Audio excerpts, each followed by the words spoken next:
What is a drivetrain? A drivetrain can be defined as the part of the robot that moves, but it is much more than that. A drivetrain is the base of the robot, on which everything rests, and can be customized any way you possibly can. One could say it's the most important part of the robot. Here's the first step to constructing a drivetrain. First, we need to mount bearing blocks so that they look like this on the piece of metal. First, start out with a piece of metal circled on the left. Then, mount a bearing block 4 holes from the left. Next, mount more bearing blocks 3 holes apart from each other, so that you have 5. Do this twice. Now that the bearings are mounted, we can attach the motors. First, you need 1 1/2-inch screw and 1 1/4-inch screw to mount each motor. Mount the 1/2-inch screw through the bearing block, the 1/4-inch screw through the metal, and the hole of the motor here. You may need a friend to help you hold the motor in place while you screw it in.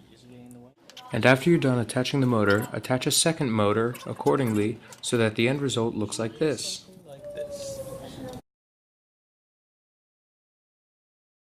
The next step is attaching the gears and shafts. To construct the following demonstration, you will need 2 84-tooth gears, 3 60-tooth gears, 2 3-inch shafts, and 3 2-inch shafts. Now attach the 2 84-tooth gears to the motors you mounted previously, and the 3 60-tooth gears to the open remaining bearing blocks. Between the 60-tooth gear and the bearing block, there needs to be a 1/4-inch black spacer, so that it looks like this.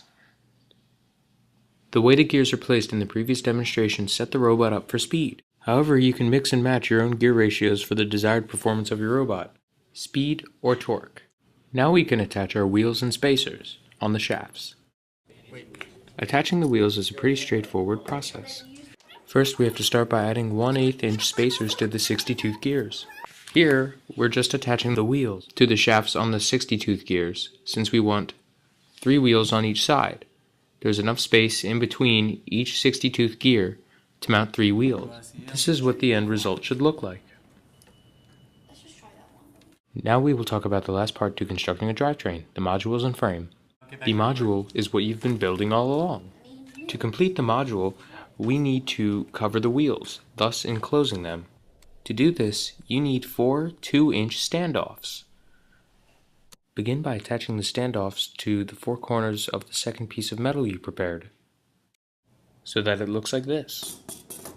Attach the piece of metal to the other one with the wheels on it, so that the flanges are outward facing, and so that the end result looks like this. When you are done, repeat all the steps again, but mirrored. You will notice this leaves you with 2 sets of wheels, but not a frame. This part now is up to you. Vex is about being creative. This is just an example of how to build a drivetrain. You can work off of this and make it your own style to fit your robot's needs, from gear ratios to the way the 2 sets of wheels are connected. This was Team 169C showing you how to build a drivetrain.